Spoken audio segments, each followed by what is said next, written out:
Welcome to Believe in Chargers with the great Lorenzo Neal. Matt Money Smith here. Big thank you to all of you for continuing to follow, watch, support, rate, like, watch on FanDuel TV, all of that stuff. We certainly appreciate you. Only got 4 of these left, Lo, and man, did this season fly by. Man. And we keep saying it, week after week, like, oh, this is a big one now. It's a big one now. The Philadelphia game felt like a big one just because of what we have ahead of us with the Chiefs at 6-7. Chargers lose that game, and then you go into Kansas City, and if that thing gets a little sideways, now you're only a game ahead of the Chiefs. You've split the season series, but now you're like, okay, 9 wins. Looks like 10 is going to get you in. We thought it was going to be 11, but I think now it's safe to say someone with 10 wins is going to get in, and the Chargers with their 7-2 record in the conference look pretty darn good. So 9-4 feels a heck of a lot better than 8-5. Oh, no question. If you would have been 8-5, you and I would have came on this morning saying, oh my goodness, what happened? A perfect opportunity they squandered. Now this is going to be tough. You got the Chiefs, you got the Denver Broncos, 2 games on the road, may not happen. So you're going to be outside looking in, and you'll start going back. We do it every year when the Chargers or any team, let some games get away. You look at the Dallas Cowboys, you think about, 2 games they lost, some games you shouldn't have lost, and you go back and you're like, man, if we let that if that happened, my goodness, we would have been in a different situation. So that's what would have been doing today, saying, hey, those games, Jacksonville, Indy, pops in your head to say, man, if you just would have took care of business, now you wouldn't have had to win that one. But hey, you know what? Fast forward, the Chargers found a way. That's what this league's about. Each week you go out there and you put your hand in the dirt and you say, okay, let's go play for 4 quarters and let's give it everything it's got. And if we win, lose, or draw, at least I gave it everything it had. And this was a game, in spite of good, bad, and different, you saw guys flying around and you saw them giving it everything they got. And hey, good things happen when you do that. Yeah, on defense, Lo, I'd love for you to weigh in and share with us just kind of what happens in a locker room when you have a because look, this is, if you take the 2 locker rooms, right, Philadelphia is feeling this way. The Chargers get the win. Yeah. They get it because their defense played lights out, absolute lights out. And a tip of the cap to Herbert. He's a warrior. He's as freaking tough as nails as anyone in the league. But the wide receivers couldn't get open. Cooper DeJean and Quinyon Mitchell absolutely locked wide receivers down. The offensive line had their worst game of the year, and they've had some really bad games, and it was the worst game of the year. Mekhi Becton was a complete no-show in this game. And that's saying something because the rest of the line was not good either. So to be able to circle him and be like, what was going on here? What's he dealing with? What happens when you're able to get out with the win and you're like, thank God, because man, defense played lights out. What's going on in those offensive line meetings? Hey, this is where the offense and the quarterback and everyone says, hey, defense, beer's on me. Hey, let me take you guys to dinner. You guys saved their ass. Let's be honest. They saved their ass because Philadelphia's defense played well enough to win that football game. Played lights out. The sack, they were lights out. You see Vic Fangio, he had dialed up. Vic Fangio, one of the great offensive defensive DCs, he was calling plays. They were getting pressure, getting home with 4, getting home with 5. So they played well enough to win it. And even the turnover bout, even though the Chargers dominated turnover, they held them to all field goals. None of those turnovers led to 7. When you play like that and give a team short field and you only hold them to 3, you're saying we should win this football game. So I tell you, the offense is elated. They're like, hey, look, God, hey, that we didn't play complimentary football. You guys bailed us. You guys saved us. We owe you one. That's when you just say, look, any means necessarily, find a way. So you're still happy. The defense, you're like, boys, we bowed our neck. We made a stand. We made a play. We made a play in spite of the offense playing as bad as they did. We had some self-inflicted wounds. We jumped off sides on 4th down that let that drive come down to that. They would have been lining up kicking a 48, 50, 60-yard field goal. So, hey, look, or we could have made them not convert. So there's some things that we got to clean up too. That's what you do. When you play that good of a defensive game and you carry your offense, this is when coach say you got to nitpick. That's when you go to the team meetings and you go in there and hey, look, boom. This is what you allowed to happen. Hey, here's what we played. We could have played better. That's what you have to do when you play that kind of a defense and you hold a team to 17, 16 points. You still have to find some ways to improve because you're going to need it down the stretch because it doesn't get any easier. Yeah, and look, don't want to start with the negative. Just kind of wanted to point out that yeah, look, they won the game. They won the game in spite of their offensive performance, in spite of the play calling, which I thought was a bit rough in this one.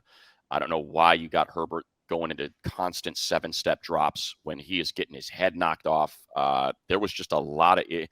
And look, it's something that Coach Harbaugh said when he showed up, right?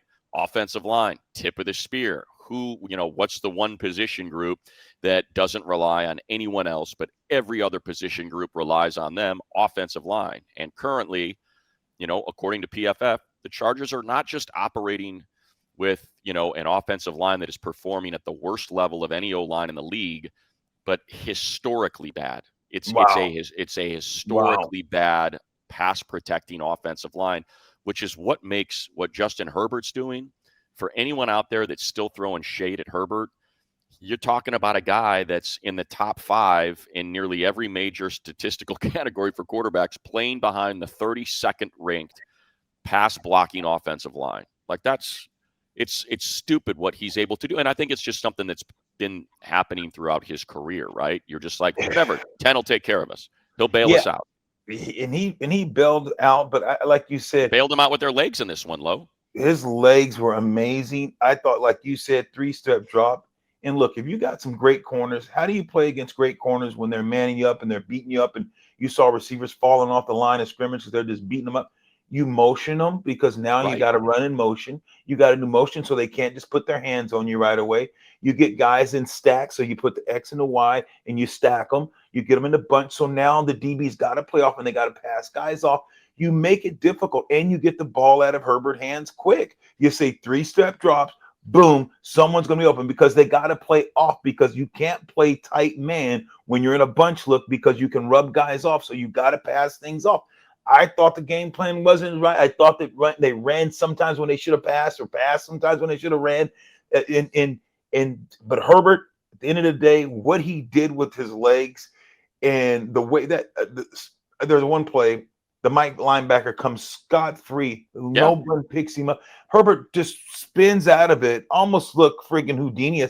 Look just like friggin' like it's all his Mahomes or whatever, or Josh Allen. He spins out of that thing and picks up. He should have been dead to water. It shouldn't have been a way he got out of that. That's just saying, here's a big man, athletic, able to make plays with his legs. He took over the game. It was odd. I don't. Yeah. It's because you have the tablets on the sideline when you come off the field, and I just can't figure out why that A gap pressure from Nakobe Dean was there all game. And Bradley Bozeman is either blocking nobody, or he's doubling a guy that doesn't like. You have to be able to recognize that this guy has come up. And look, Nakobe Dean's a hell of a player, man. He's a hell. You saw what he did to Amari and Hampton when he tried to pick him up in pass pro and just blew him up for that forced fumble. Yeah. But it's like I'm trying to figure out what leads to that when you've got the tablet on the sideline. You've played this game for 7-8 years. How can you not make that adjustment? And it's happened play in and play out. It was inexcusable. He walked up in the A gap. You saw the nose guard wasn't covered. He's in a one shade, so the guard in guard in the center has that. You hold one shoulder, you hold one hand, and you punch and you pass him off, and you have that Mike linebacker. He's right in your face. You just pick him up. And it was like just letting him run through, and you see him double and they turn, and it was like almost like it was crazy because, and that's why I'm saying you punch with one hand, so you keep your head eyes up. And you hold stab. What he was doing once he engaged this little green dog, and then boom, he's just hitting that A gap and the back's out. And it was just like, what? You can't do this. You can't continue to do this, killing your quarterback who just had surgery, by the way, on Monday. Right. It's not, that you hear all the players and Donte Jackson and Tony Jefferson and all the defensive players saying, hey, look, man, you got 10 out there with a hand that had to be bandaged 4 separate times because the blood's pushing through, and you got him stiff arming Reed Blankenship on a 12-yard run to get Cam Dicker a 46-yard field goal instead of 56-yard field goal. Like we're motivated. Like what that relationship is, Lo. I mean, you played with Rivers. You hear the way Dealman and Hardwick and all those guys talk about the pride they took in blocking in front of them, man. This offensive line is Coach Dev and Coach Hardwick and this group has, I would hope, got to have on a short week with Spagnuolo and Chris Jones and Karlaftis and all those blitzes waiting for him. They got to have a serious, introspective kind of dig down deep and figure out what you're doing, so 10 is not under the same sort of duress that he was in this one on Monday night. They got to get it fixed, and you got to get it fixed quick, because it was a sieve out there. It was, you're watching me. I was like yelling at the TV, like, oh my God, what are you guys doing? And it was, guys took turns breaking down in protection.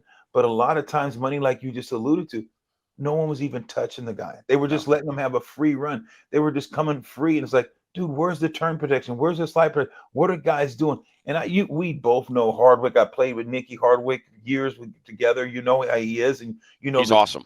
He's a great coach. He's a great player, and he was one of those cerebral players, smart guy. And as a center, he played center. He knows the center is the most important spot on that line, because he is the quarterback up front. He said, okay, boom, whole leg and whole rip.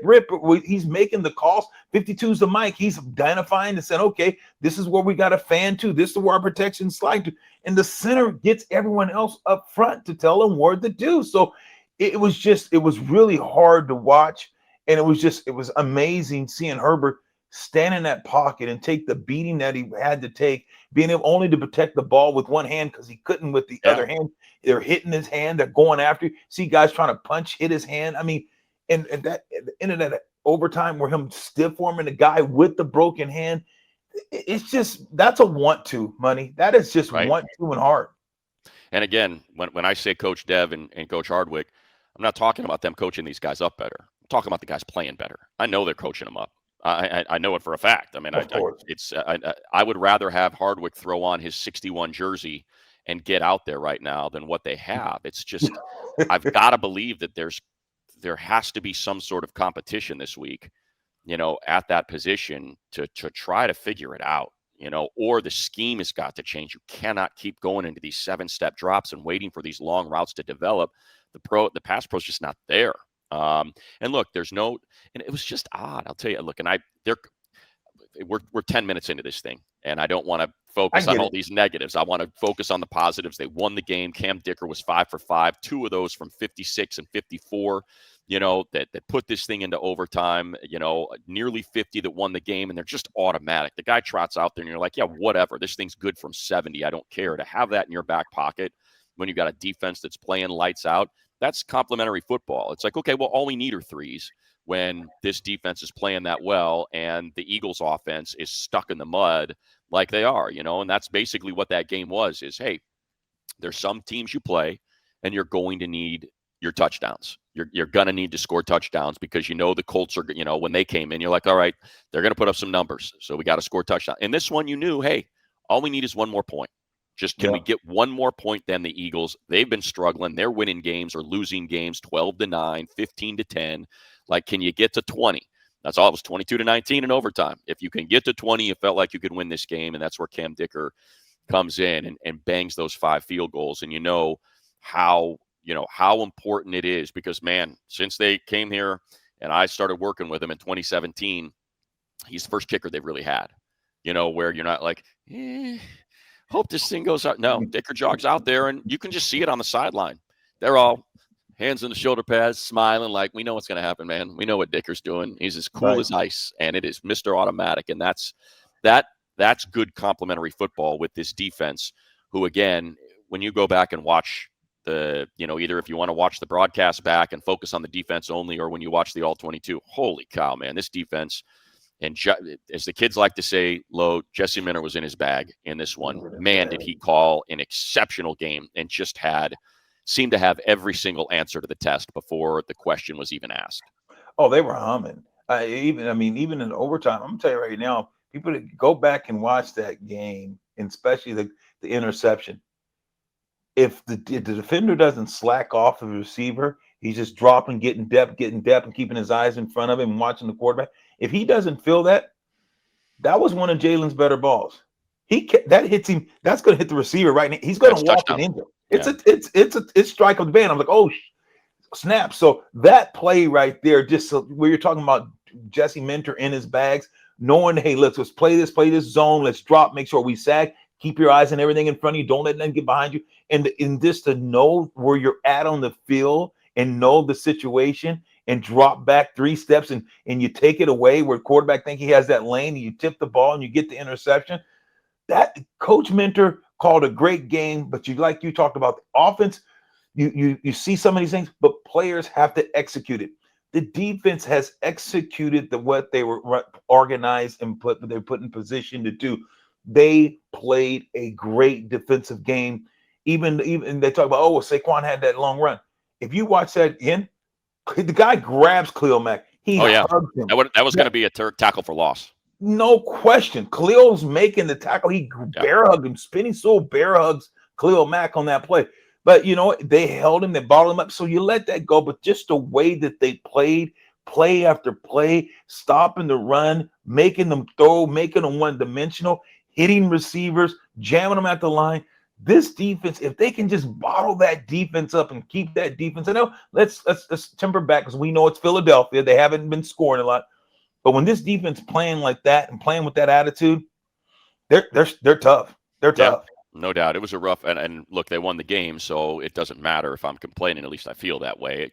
Scott Novak and his crew had a terrible night. You got 3 face masks, 2 on the Chargers, 1 on the Eagles that weren't called, that should have been flagged. The 2 on Kimani, you're talking about 15 yards. 1 was on a 3rd down and short, and that gives you 15 yards and a new set of downs. He had 2 of them. Britton Covey of the Eagles got face masked, I think, by Dean Leonard. Should have given him another 15 yards on what was an already 22-yard return. Would have put him in midfield. They missed all 3 of those. You mentioned the hold they missed on Khalil on a touchdown run, on a 51-yard touchdown run that would have been a tackle for loss and brought up a 4th and probably 4 or 5 on that one. So rough go for them. Look, we're going to talk about the Chiefs game, and our friends at FanDuel. Chargers getting 4.5 against a team that's not played good football. The Chiefs have been. They look like Philadelphia playing decent defense.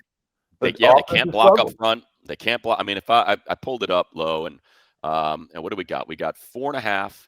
Over under a 42.5. So I think it's going to be another defensive game when you think about playing the Chiefs. I remember when Gus Bradley, when Mahomes first showed up, Gus was like, if we can hold them to 28, I feel like we got a shot. And that's what the Chiefs used to be. The defense was not good, and it would be a shootout, and all you got to do is make sure you score last and don't give Patrick Mahomes the ball. And that's just shifted. Now the defense is the better side of the ball. They drafted really well on that side. Their offensive line, I pulled up both offensive lines. So to give you an idea, through Pro Football Focus, an elite, I think we've talked about this, an elite pass blocking efficiency grade is above 98, even like 90, like the best players at their positions are somewhere around, they're blocking successfully 98.5% of the time, 98% of the time. To give you an idea of what each of these offensive lines had this past week, it's one of the worst grades I have ever seen on an offensive lineman that played an entire game. Mekhi Becton had a 13.7 pass blocking grade with an efficiency rate under 90%. That's like unplayable. 89. You're allowing pressure on 11% of his efficiency. What was it? He was allowing pressures on 19% of the snaps. Bobby Hart on 25% of the snaps. Then I go to the Chiefs. Their 2 tackles, Jalen Moore, 19% pressure rate.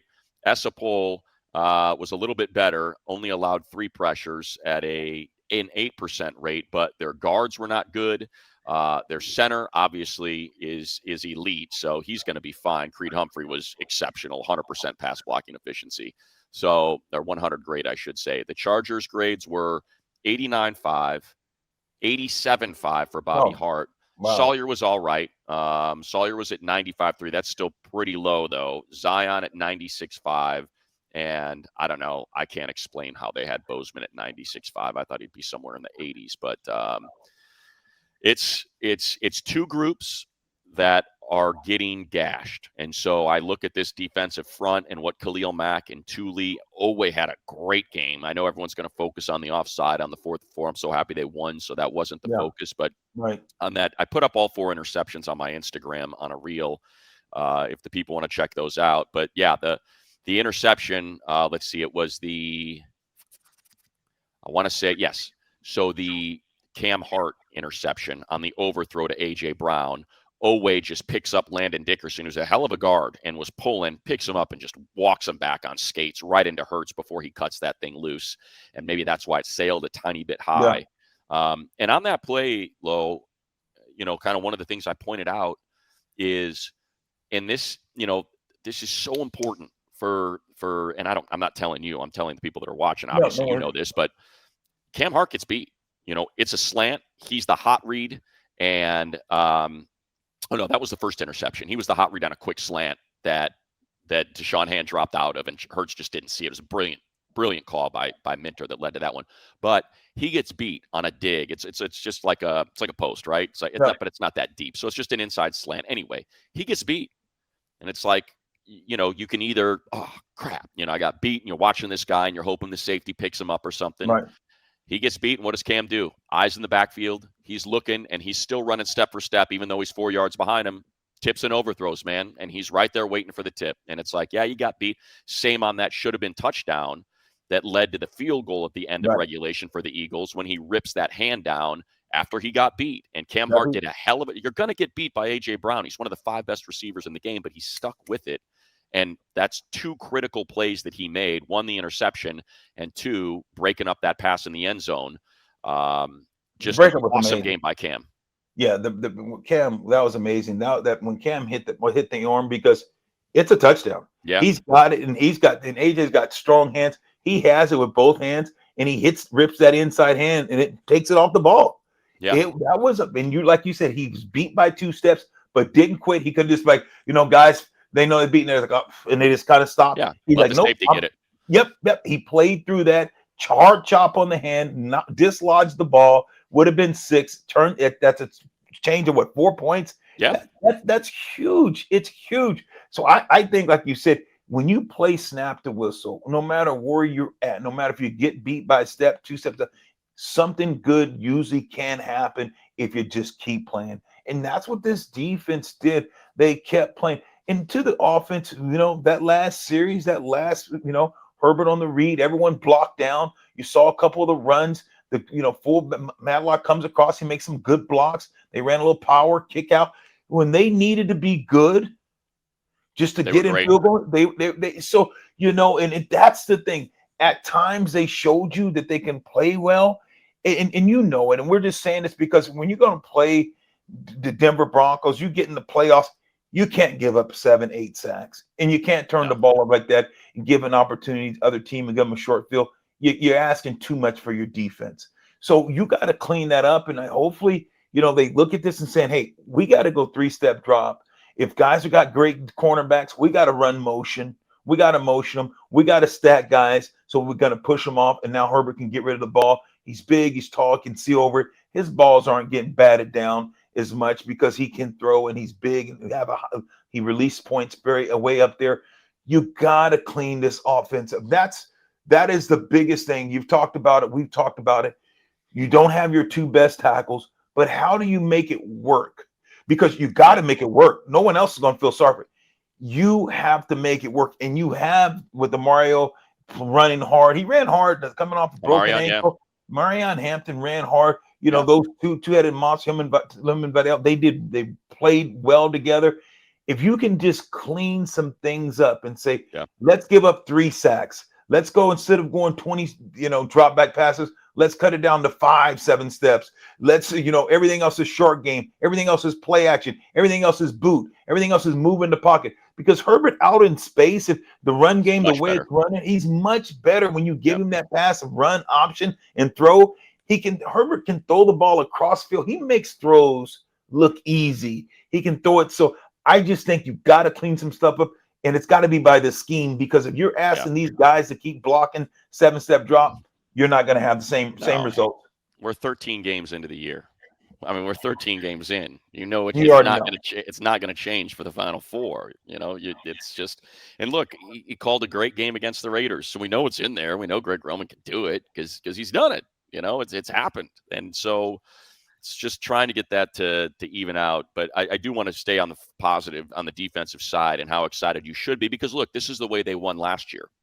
Last year, remember, it wasn't protection. As now there was issues with the interior for certain, don't get me wrong, but the issue last year was just there's no one that could catch passes, right? They couldn't, they couldn't get that right. And it was hard for them to run the football as well. Once JK went down, they had no running game, and they had no skill position players that could catch the ball. And so that's how it fell apart late. But, this year, and what happened? How did they get to 11 wins? The defense. And there was the number one scoring defense in the league. And now we're starting to see, okay, yeah, this defense looks like, and it might even be better than last year, is what we're starting to see. Donte Jackson, like I think about last year in the corners, and we had, hey man, this Cam Hart and this Tariq Still, they might be pretty good now. They might be pretty good. And Christian Fulton was okay.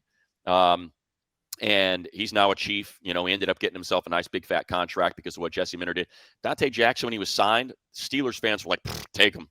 Guy's terrible. You want to know what Donte Jackson's doing this year with Jesse Minter? Yeah. Care to know here's what Donte Jackson is doing. He is only being targeted on 12% of snaps. That's it. 12%. He's allowing a completion rate of 44%. That is third best in the league. And if you want to go deep on Donte Jackson, here's what you got. On passes of 10-plus air yards, that's coming into this game. 3 receptions, 5 passes defensed, and 2 interceptions. Make it 3. Wow. Make it 3 because of what he did. He and Khalil Mack. Khalil ducks under and gets that pressure on Hurts, cuts that thing loose. And what does Donte do? Picks it off. He read Hurts' eyes the whole way. He was barely even looking at Devontae Smith, stepped right in front of it. It was an easy interception. This was Dante's line against the Eagles.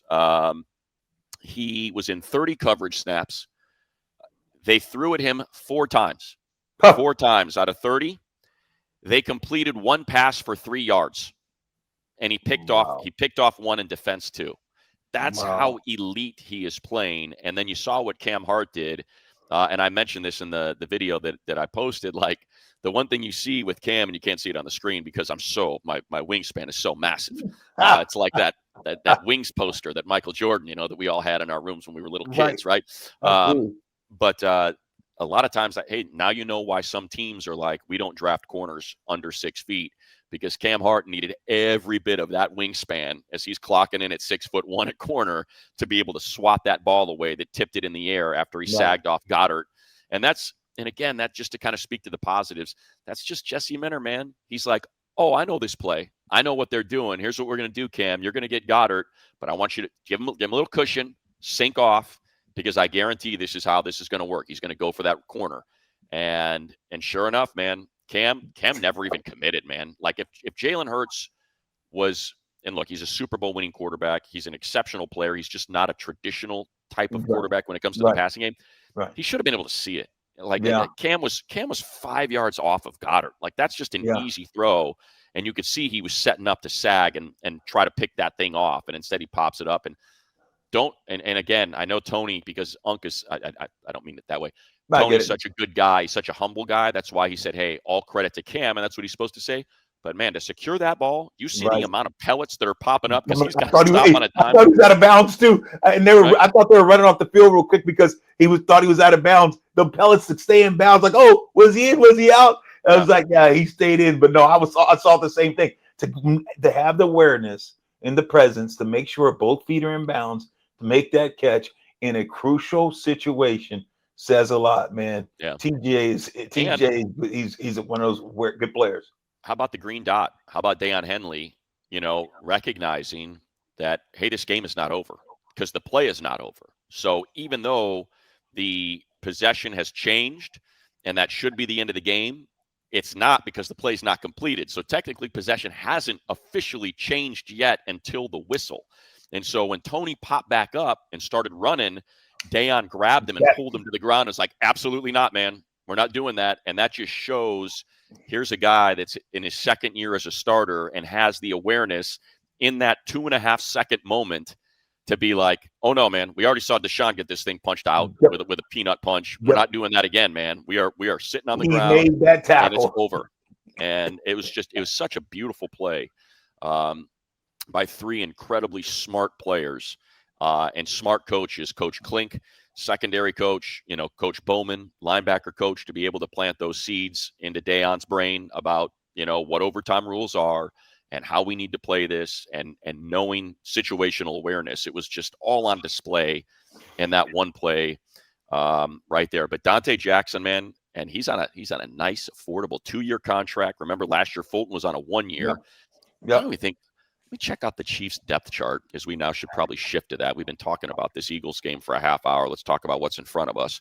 Let me see, because I feel like, yeah, dude, Christian Fulton, who was a starter and played pretty darn well for the Chargers until he got hurt last year, signs a $20 million contract with the Chiefs. Wow.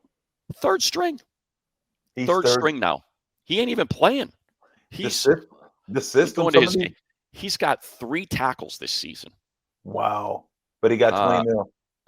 He played, okay, so he must have got hurt because or maybe he's just, I don't know about injuries. He played against the Chargers in Brazil.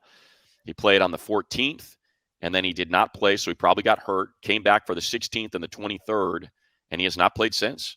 And that says he's active. So he's like, and that's a guy that played well, and so that's credit to Jesse Minter, right? Like, and Coach Klink.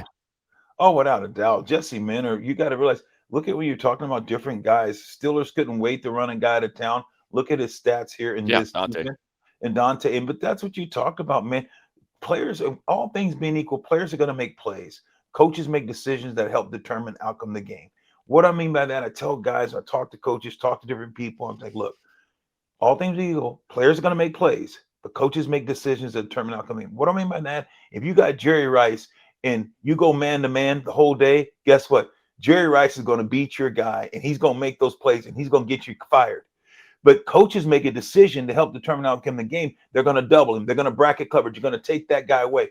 That's what coaches do, and that's what I'm saying that to say. Coach Minter's done a great job of saying, my players are going to play, but I'm going to make decisions that help determine the outcome of the game. I'm going to put guys in this soft zone. I'm going to let guys sag. I'm going to let guys make it look like man, but we're still playing zone behind it. We're going to make guys look like but we're not playing 1, but we're playing cover 4, or we're playing 8, 4 here, quarter. So they are doing making things look a certain way, but they're taking it away. Right. So I think Coach Minter has done a great job of disguising coverages and putting guys in a position to have so much success that they wouldn't be having if they're sitting there playing bump and run or doing other things. So I think kudos to Coach Minter by putting players in position and help determine the outcomes of football games. Yeah, you go back and watch that first interception, the big man interception for Deshaun Hand, and he and Troy Dye. You got 5 on the line of scrimmage with their ears pinned back, and at snap, they both take 2 steps forward. Both Troy and Deshaun, and then they back out.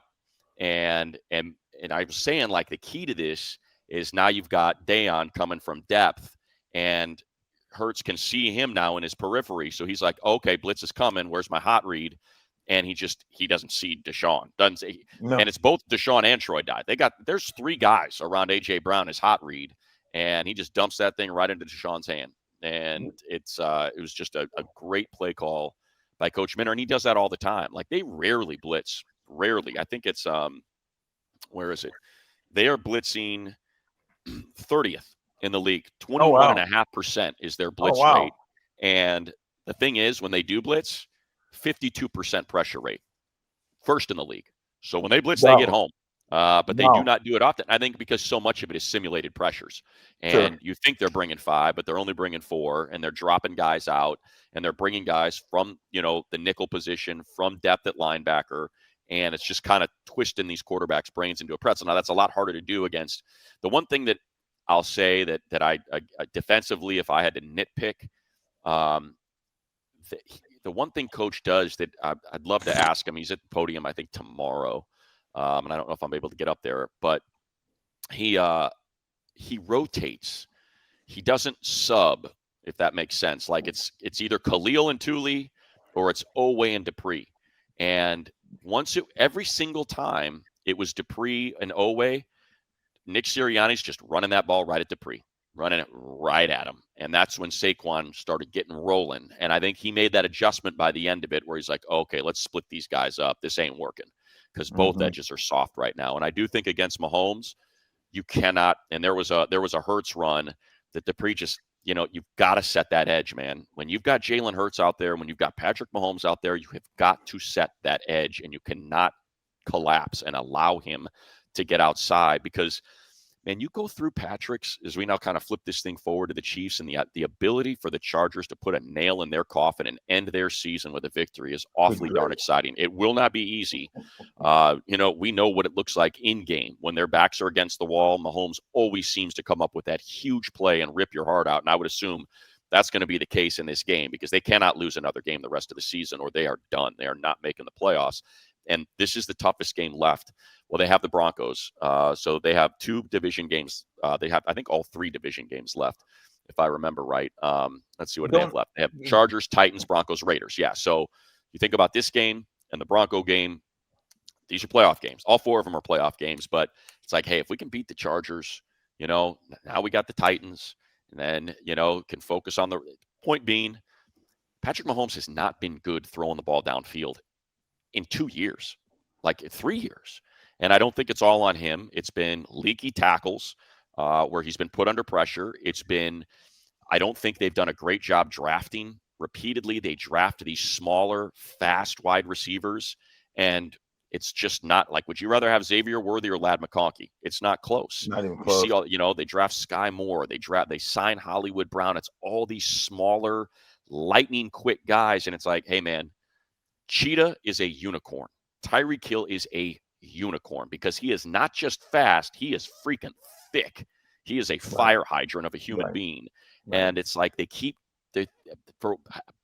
look, who the hell am I to tell them what they're doing wrong? They've won 3 Super Bowls, for God's sakes, and they're in the AFC Championship game every year. But to me, that's evident. Is this deep passing game is not great. So if you can just contain and keep him there, I feel like we saw it in Sao Paulo, and I think you can see it again on Sunday. Yeah, he doesn't have great route runners. He has guys that have speed, right, but they don't get in and out of breaks. They're not going to move guys and create that separation.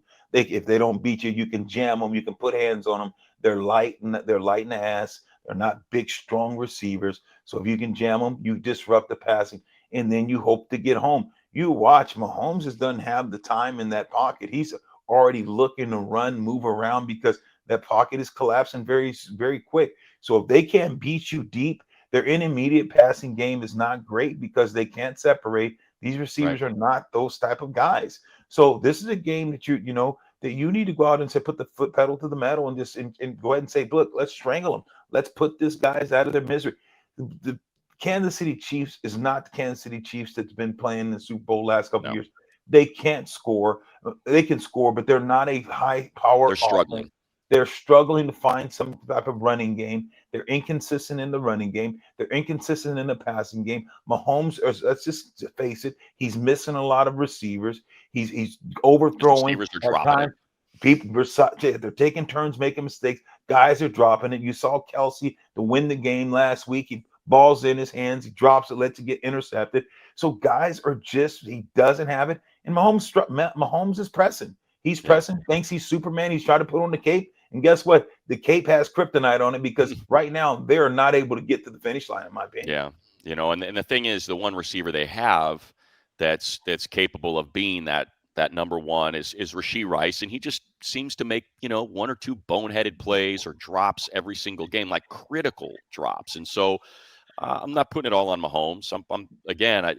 He was 14 of 33 and 3 interceptions. And you think about, one goes through the hands of Rice, one bops off the head and shoulder of Travis Kelce, but they're not perfectly thrown balls. The one to Rice was, but the one to Kelce is a little bit behind him. He's a tight end that's old and creaky. So it's like, that's a little bit on him, but Mahomes has not had a great year. I agree. So I think, and the one thing I feel like I've noticed is it's very similar to the Eagles. If you can get on them, if you can just get on them early and there's something that's going on. Like I'm not saying it's finger pointing or whatever, but it changes the game. They're front runners inside of a game. If they can get out on top of you, Spagnuolo can really get after it. He can get creative. He's going to be a little bit more adventurous with those blitzes, maybe create another turnover that they can cash in. And it just changes the way the game feels. So by no means is this going to be an easy game. I mean, there's a reason why they're favored. FanDuel has them favored by 4.5 points because they know, look, when the Chiefs, when the chips are down, the Chiefs tend to show up. But at the same time, I feel like Jesse Minter showed you in Brazil, just don't let him get on those edges. Specifically, you cannot allow him to roll to his right. If you want to let him roll to his left, fine, but you cannot let him roll to his right, because that's when these explosives happen. And it's been hard for him to get the explosives going. Now, Pacheco ran the ball pretty darn well. Kareem Hunt's always been a load. So again, it's a team that has some serious flaws offensively. They've been exposed. Their tackles cannot hold up. No. And you got Thule and Owe and Khalil firing off those edges. And to me, that's heavy, heavy advantage Chargers. And the way this defense has been playing, the way these corners have been playing, the opportunities they've been creating. I think Mahomes has 10 interceptions this year already. What's he got? Yeah, 10 picks to 22 touchdowns. So it's a different kind of year for Patrick. And I think you have an opportunity to go out there and, create some extra possessions for your offense. Yeah, you've already beat them in San Pablo. I think now you look at the Chiefs also. I think their defense, like you said, I think that they're frustrated. I think their defense has been on the field a lot. Their defense go out and make a play, and Mahomes and the offense can't execute. You're starting to see a little stench in the ranks, amongst the ranks there. Kansas City, the guys on defense, they're frustrated. They're feeling they're playing well enough, and the offense has not carried their part of the deal. So I do agree with you. Offensively, continue to struggle. If you go and jump on them, I think if you jump on them, I don't know if they can score enough. If you play good football, you get up 21-10 or 21-7 or friggin' 18, 17 nothing. It's hard because Mahomes starts stressing. Guys are putting pressure on him, and the defense just they give up plays at opportune times because they're trying to get a turnover. This defense is getting more and more aggressive. They're trying to create an opportunity for the offense. They're trying to make big plays. You can get some plays on this defense. Yeah. And offensively, we saw it in the first half against Philadelphia, and we were scratching our heads. We're like, what? Herbert's getting his head knocked off, and they've run the ball 8 times for 4.5 yards per carry. Like, commit to and then what did they do? Greg Roman makes the adjustment in the second half, commits to the run. And we kept saying it on the game broadcast, like, hey, I know that was 3 yards. I'll take it. I'll take it. It's fine. Just keep the clock running. Let your defense get fresh because they're on fire right now. So just let those guys get some win, pick up a first down. If you can pick up 2 first downs, now they've been sitting for 5-6 minutes of game time. We're good, man. Cam Dicker can boot field goals, and we're good. And I do think that can be very similar in this game. If I go through Kansas City's schedule this year, let's just kind of look at it. They scored 10 points. The Dallas defense obviously has been very leaky, but they lose that game after scoring 28. They scored 23 against the Broncos, 23 against the Colts, 19 against the Broncos, 21 against the Bills. Like, this is not the 35-point Kansas City Chiefs team. You can play tight, do not turn the ball over, play it close to the vest, play it safe, and I don't know what the status of McDuffie's going to be. He left that game early, but let me see what they have him listed as. I haven't. Oh, you know what? It's Wednesday when we're doing this, so the injury report won't be out. But he is, he left with a knee. Duffy's out. Whew, you got some opportunities out there. But I'm with you, Lo. I would love to see some adjustments made. Stack those wide receivers, bunch them up in that three, that bunch formation. Let's get Gadsden going in this game. I felt like there were some opportunities that were missed there, but and again, help out this offensive line, man. I know Tucker Fisk is on IR and he's gone, but Will Dissly's a hell of a blocker. I don't know. He barely blocked on these pass plays. Like, you got Bobby. We talked about what the numbers are. Bobby Hart comes in for Trey Pipkins, and he ends up giving up 8 pressures. Wow. Can we just plan Will Dissly next to him? Can you put Will Dissly right next to that guy and help him out? Help him out. I think you will. You have to, because you don't want to go in Arrowhead. That place is going to be rocking, of course. Yeah. You know how the fans are. It's going to be 20 degrees. 20 degrees. It's going to be a little chilly. So bring a bowl, and you gotta go ahead and say, look, we can't let these guys get off to a fast start. Kansas City Chiefs are reeling. Kansas City Chiefs last week against Houston, you saw they were giving it everything. There was a heavyweight fight, and they just went out of gas. They just didn't have it. You saw them against Denver. They tried to give it. They just didn't have it.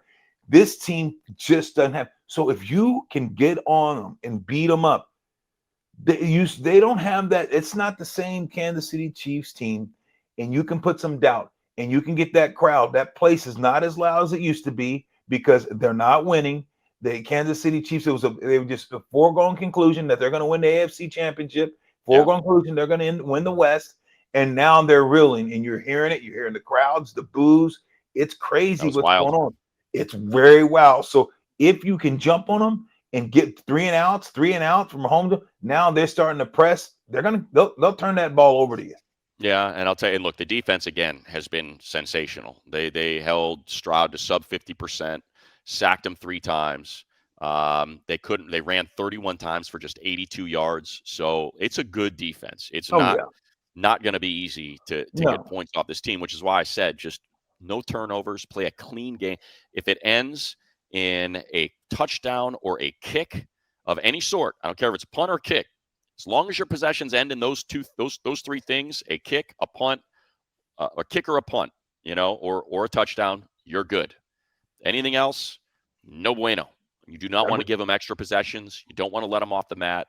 To me, if you can play this tight to the vest, and Harrison Butker has not been the elite kicker that he no, has been in years past. He missed a shorter field goal in this one yeah, that felt like it let some air out of the balloon against the Texans. So to me, that's sort of the formula. Let's see what some of these props are low in this game from our friends over at FanDuel before we get out of here. Herbert, over under passing yards, 208.5. I'm fine if he doesn't hit that. I'm totally fine. If you want to just, again, ball control, keep your defense yep, rested. yep, 1.5 passing touchdowns. That's a heavy no, minus 220 for no. Throw an interception, 114. Herbert's creeping up. He's got the second most interceptions of his career. Took 7 sacks this Monday night. That's the most yeah, he's ever taken in a game. Will he attempt 30.5 passes? I can't see that. I cannot visualize that at all. That's minus 115 for no. Complete 20. This is an interesting one. Have a completion of 33.5 yards. I could see McConkey getting loose. If McDuffie's out of this one, I could see yeah, Ladd getting loose on just like a little quick hitter, yeah, like we see from Ladd, little in breaker, little inside slant that just he ends up taking for some distance there. Or like we saw with Kimani, Amari and Hampton, like that 54-yarder he had against the Giants. Let's get a little dump off into the flat and let these guys beat somebody one-on-one and get something out there. yeah. I think it's gonna be interesting because the weather, like you're talking about, 20 degrees. Yeah, I What think it's like effect, 30 at kickoff. I'll pull it up right now, Low. what effect is that going to have on Herbert? You saw, he's in the Right. dome last week, and so now you're your second week after surgery. It's going to be tough to run and do certain things. That hand's going 19 to at be kickoff. oof, 19 degrees. That's chilly, really cold.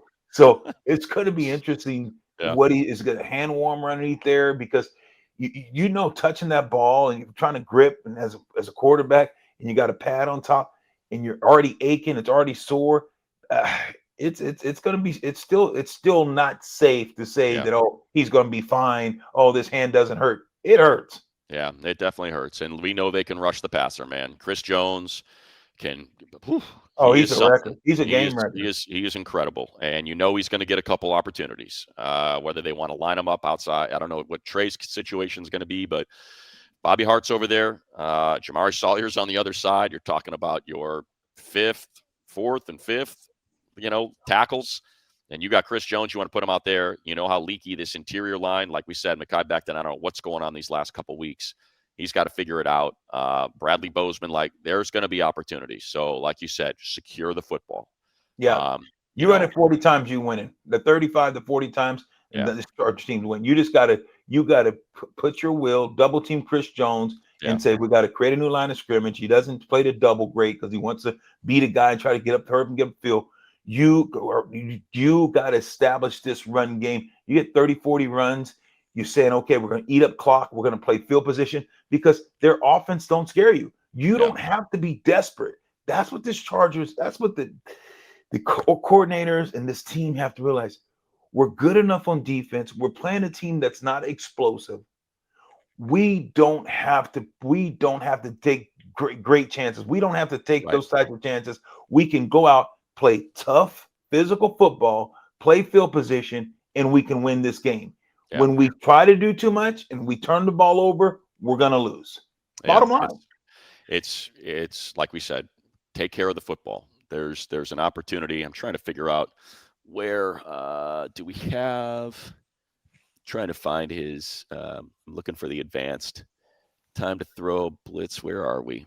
I was trying to find what the explosives look like for Mahomes, but I mean he's not. He's doing all right. He's plus 0.12 EPA per drop back. So that's not bad. I mean, that's fifth. Like, that's the thing about the numbers are not bad. He's got a decent time to throw.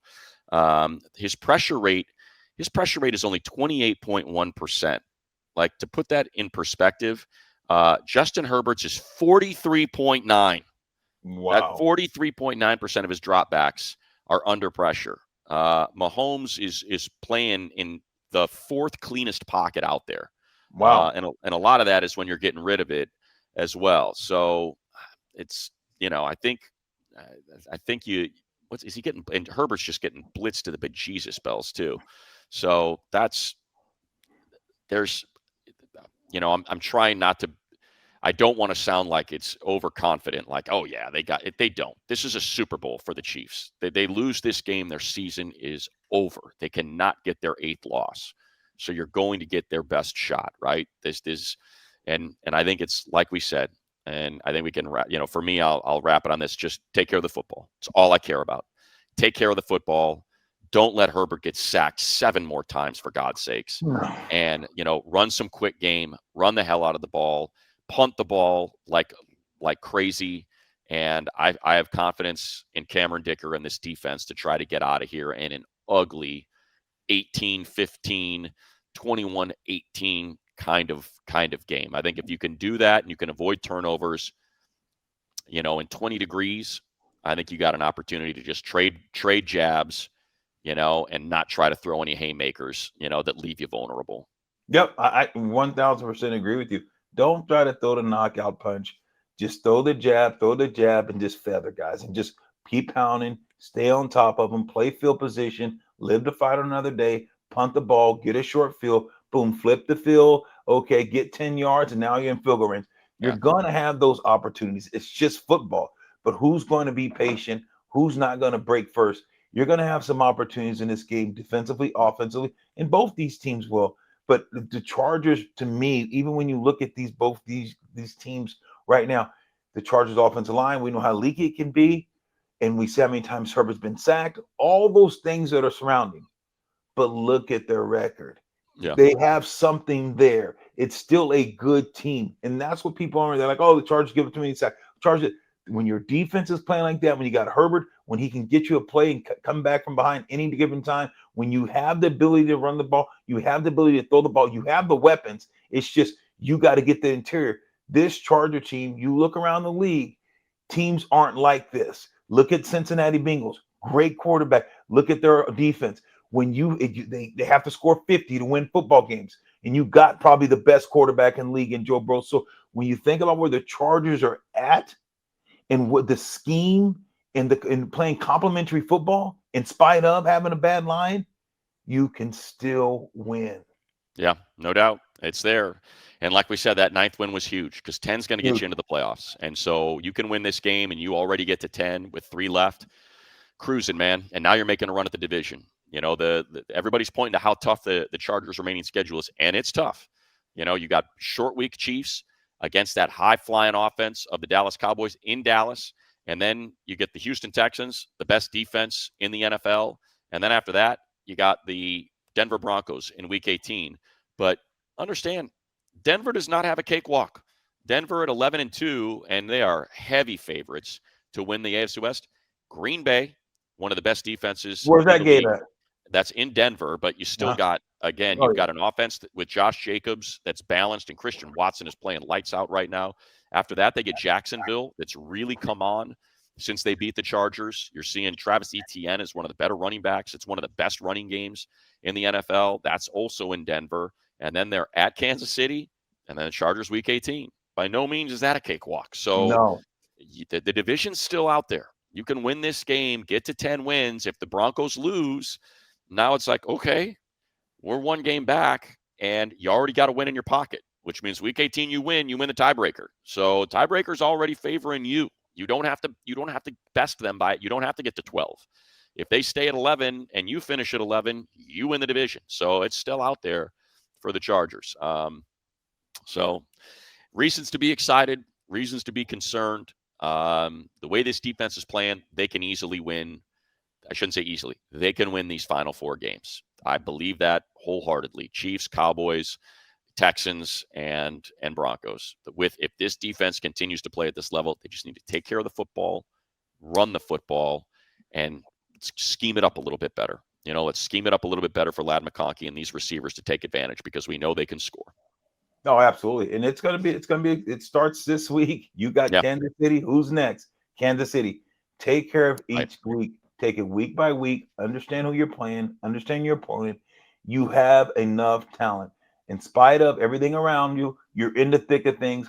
Who has it better than us? Nobody. These Chargers, man, they're right here. So, hey, I can't wait to see them roll out against Kansas City on the road. Show their grit, 20-degree weather. Show the guys, show the people you can win. You did it this past week. Big win. Kudos to this team. Didn't play great, but guess what? They found a way to beat the Super Bowl defending champs. Yeah. And that's a tall cotton. So they took care of that. Now, who's next? You're playing the runner-up of the Super Bowl. You just beat the Super Bowl champs. Now you got the runner-up of the Super Bowl last year. So this is a great, great, great stretch for the Chargers. And we'll finish on this, Lo. I can't begin to tell you. We got the 10 a.m. Pacific time kick against the Chiefs. Hopefully 1 p.m. Pacific time. I'm excited about a win. The Chiefs, ding dong, the Chiefs are dead.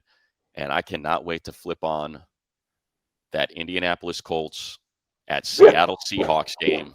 Let's Phil. Right? Grandpa Phil. I cannot wait. I am, as much as I want the Colts, when Daniel Jones went down, I was like, all right, Colts are done. And that's a team that's got the tiebreaker. Now I'm conflicted because of how much I love Philip Rivers. I know. You know what? I'm with you. We gotta hope that he throws for 500 yards and they lose some games. Because Phil, man, Philip Rivers out there at what, 42, 43? 44. 44. Oh my God. They got Phil off his rocking chair. He's like, let's go, gosh darn it. Let's go. They called me up. Hey, I'm ready to go. Hey, let's go. I'm gonna throw it around. I'm gonna spin it around the ball yard now, guys. Exactly. Dadgummit. His oldest daughter is older than Riley Leonard, their current starter, their third string starter. Yeah, it's crazy. He's only the second grandfather to be playing in the NFL. Brett Favre was a grandpa when he was playing with Minnesota. Wow. He is a grandfather. Hey, Gramps. Gramps right, back there taking snaps, man. It's pretty wild, and I'm with you, man. I hope he throws for 500 yards and they lose in a shootout. I would like nothing more than to see it. It's going to be must-watch because, Lo, there's no middle ground on this one. No middle ground. Hey, he's going to be coming. Let's go. I bet he's running out the front. All right, fellas, I'm here. Let's go. Hey, look, guys, I'm Josh Garner. I'm going to give you my best lineup. Let's go. Yep. Let's go. Let's roll it on out there. Let's play football. I just don't want him to get hurt, man. That's all I'm saying now. No, I do not want him taking a shot in the middle of that back, or know what it feels like, Lo. It's one thing to get back there and flip it around, but that's one of the best defenses in the league. That Mike McDonald and Jesse Minter are the same guy. It's the same scheme. It's the same guy. It's one of the 3 best defenses in the league. I think they're 3rd highest in sack. They're 2nd highest in pressure rate. It's like Phil can get rid of it quick. We know. Hey, he can. Phil's gonna get rid of that ball quick. Exactly. They coming down. I ain't letting him hit me. Hey guys, I just got out of bed. You can't let him hit me like that now. Y'all gotta protect me. He's got a pretty decent offensive line. But I'll tell you right now, to your point, when you're talking about who they're playing, Seattle Seahawks, I'll give you the feel in the NFC, and I'll tell you there's 2 teams without a doubt, 1,000% will represent the NFC in the Super Bowl. The Rams or Seattle. Yeah. One of those 2 teams are going to be in the Super Bowl. I think the Packers are creeping now that they're getting healthy. The Packers, I think, are starting to creep in there. Micah is playing lights out, man. He is taking double teams on every snap and still his motor is unbelievable. I took when we did Believe Chargers, Believe, they had us pick a team, and mine was the Packers early in the year. But I just think Seattle and the Rams, they're humming though. Both their offenses are humming, their defenses are humming. Both both sides of the ball is more consistent than Green Bay. Yeah. Green Bay's offense is just a little. I don't trust their offense as much. Yeah. And again, Phil's going to play Seahawks, Phil. 49ers, still got the Texans. Oof. Still got the Texans on this. So our prayers. Hey, Money, you're not right. I'm calling Phil. Gastronomy. Right when we get off the phone, I'm gonna say, hey, me and Money said a prayer for you on our show. Exactly right. Exactly right. Like you said, may he play great and may the Colts lose. We'll be back again next week. Most importantly, Chargers get a victory. God, would it be sweet to knock them out in Kansas City and end their season. And they're just playing out the string the final 3 weeks. It would be as great a feeling as any to watch them leave Arrowhead at 6-8. And there's nothing to hang your head over, man. 8 straight AFC championship games, 3 Super Bowl wins in 5 trips to the Super Bowl. Ain't nothing wrong with that. No. So, but I'd love to see it. And that's what we're hoping we'll be talking about a week from today. Lo, always love seeing you. We'll do it again next week. Love seeing you too. Bolt up. And 6-8. Who said you not going to be great? Go kick Kansas City's butt.